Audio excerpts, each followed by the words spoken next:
14 de dezembro de 2012, os elementos que integram a direção técnica do Canário Arlequim Português, estão aí todos descritos, realizaram uma reunião no 67º Campeonato Nacional de Ornitologia, em Vila Franca de Xira, precisamente com esse objetivo de ajustar o standard do canário à realidade evolutiva da raça.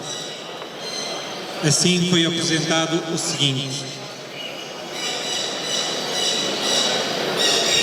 Em primeiro lugar, queria referir que as alterações não são alterações profundas, são pequenas alterações que têm a ver essencialmente com o desenvolvimento que os próprios criadores fizeram ao trabalhar as aves e, portanto, digamos que um canário arlequim que era bom o ano passado não vai deixar de ser bom este ano só porque o standard alterou.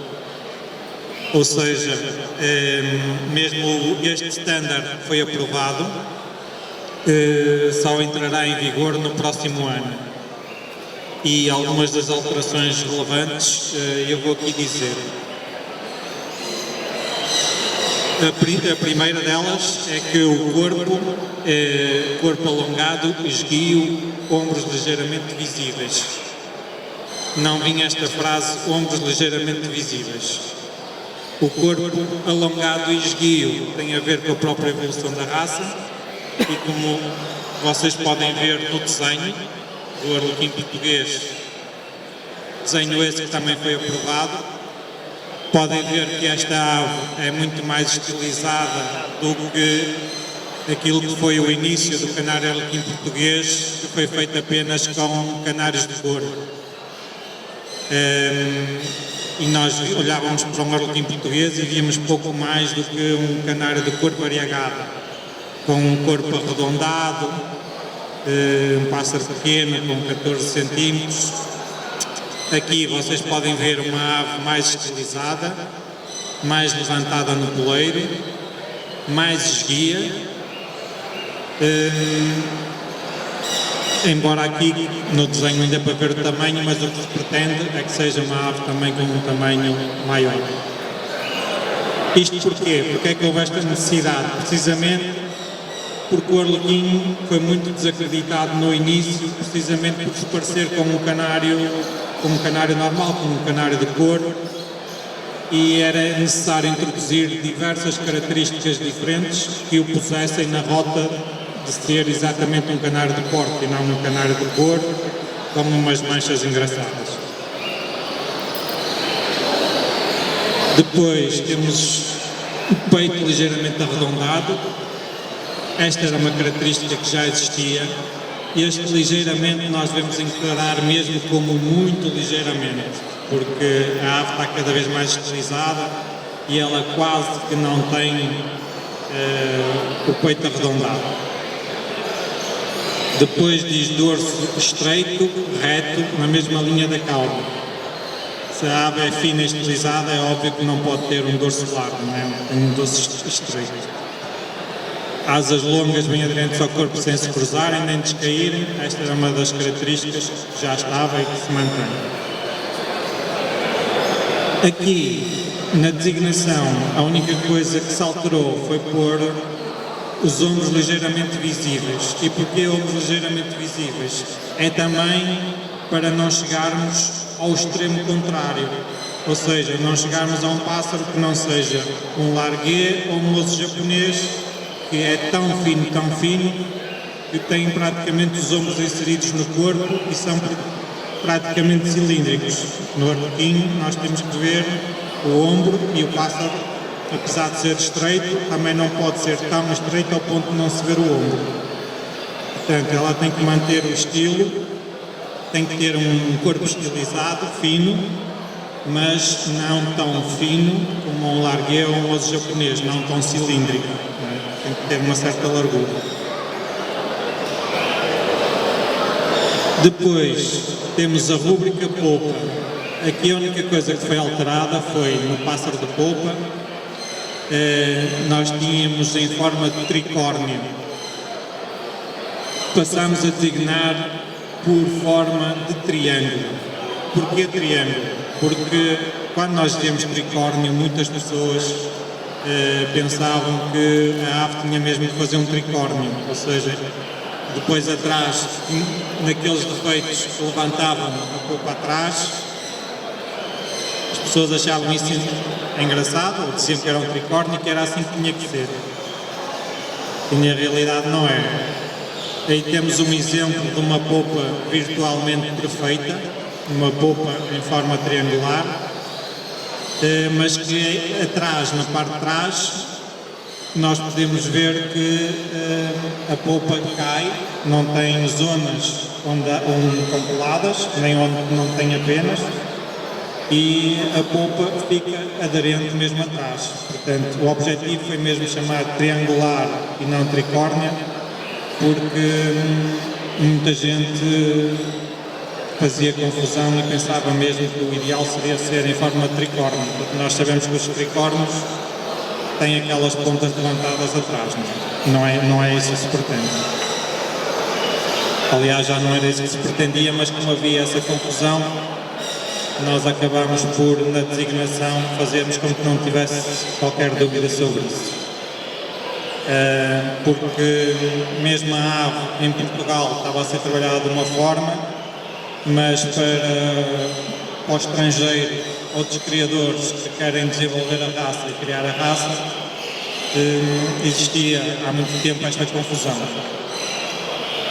Como este standard este ano foi apresentado em França para a Leso, onde foi aprovada uma série de novas introduções para novas raças, e nós aproveitamos e fizemos estas alterações específicas para o Arlequim também. Quisemos deixar claro que de facto o que se pretendia no Arlequim era uma polpa triangular, embora nós sabemos que o ângulo à frente é virtual, nunca pode ser mesmo em bico. Quisemos deixar claro que o que se pretendia era um triângulo e não um tricórnio.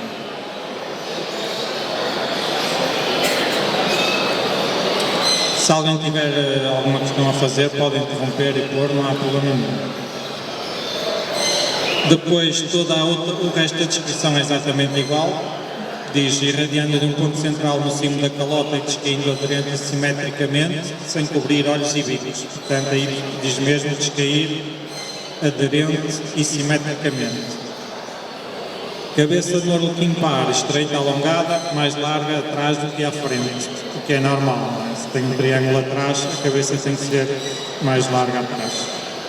Bico forte proporcionado, olhos vivos e bem visíveis, pescoço bem delineado e harmonioso, destacando claramente a cabeça do corpo. Outra alteração, a rúbrica tamanho 16 cm manteve-se, portanto o arlequim tem que ser uma ave grande, normalmente serão particularmente valorizados as aves grandes, não os pequenos que vão começar a ser postos de parte, pelo menos a nível de premiação. Mas esta característica manteve-se, embora nós vimos ainda muitas aves do arlequim português que não apresentam este tamanho, que é o tamanho ideal. Depois na rúbrica cor, há várias alterações na rúbrica cor. Nós tínhamos apenas 10 pontos para a rúbrica cor. Quando nós sabemos que olhamos para uma ave e se uma ave não tem boa cor, por ser exageradamente melânica ou exageradamente lipocrómica, como o logo lá. Portanto, não fazia sentido a rúbrica cor só tivesse 10 pontos. Tinha que passar a ser uma rúbrica com mais valorização. E, portanto, neste novo standard, a cor passa a ter 15 pontos em vez de 10.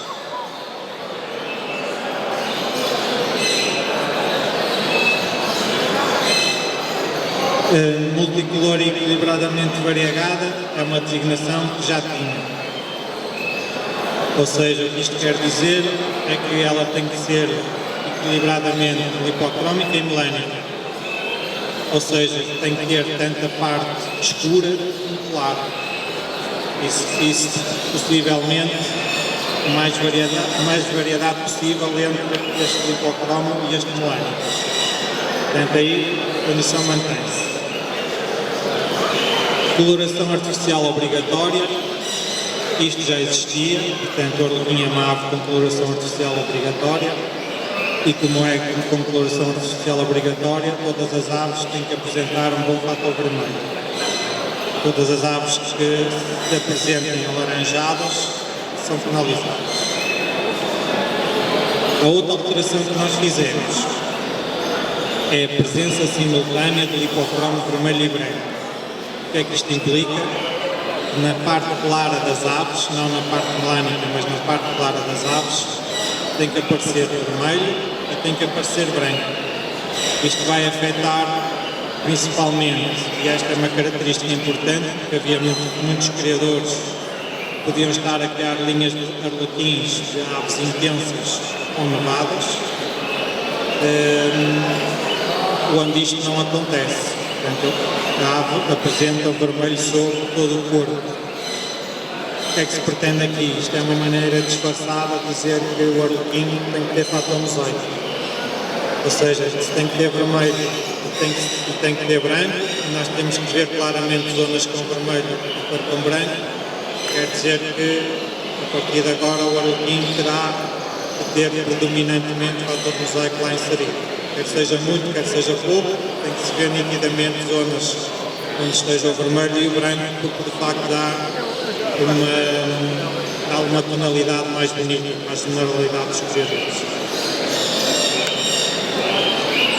Outra dúvida em relação a isto, normalmente perguntam muitas vezes, então e o amarelo? Se aparece amarelo nas remijos, nas retrizes ou em qualquer lado. A partir do momento que a ave tem lipocromo vermelho e branco, tudo que é amarelo é penalizado. Tudo que é amarelo, tudo que é laranja, passa a não poder existir na ave. Nas partes lipocrómicas temos que ver vermelho e branco, não podemos ver amarelo.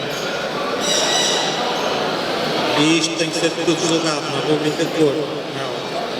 Já não basta só ela ser variegada, ser metade melânica e metade lipocrómica, como também temos que ver que ela tem que ter um bom fator vermelho e que tem que também ter branco. É a mesma coisa que dizer que tem que ter um bom fator vermelho mosaico. Penso que não há dúvidas em relação a isto. Plumagem lisa, compacta, sedosa, brilhante, bem aderente ao corpo, nada disto foi alterado.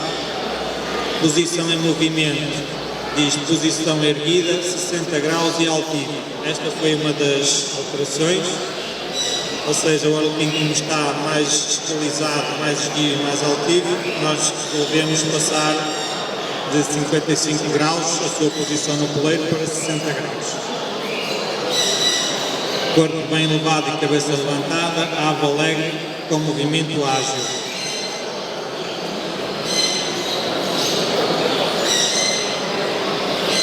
Depois, rúbrica patas e cauda. A rúbrica patas e cauda foi junta, ela estava em duas rúbricas diferentes, valiam 15 pontos. Nós, para atribuirmos mais 5 pontos à cor, tivemos que tirar em algum lado e passámos a atribuir, juntámos a rúbrica patas e cauda, as duas juntas, e passar a valer só 10 pontos. Porquê é que juntámos estas? Porque no fundo o que diz, como uma das características fundamentais era que a pata e a cauda fossem preferencialmente variegadas, nós achámos por bem juntar as duas coisas e ficámos na mesma a saber que tanto as patas como a cauda continuam a ser preferencialmente variegadas. Portanto, diz aí patas fortes, longas, ligeiramente refletidas, preferencialmente variegadas, coxas bem visíveis. Isto já era o que estava descrito na rubrica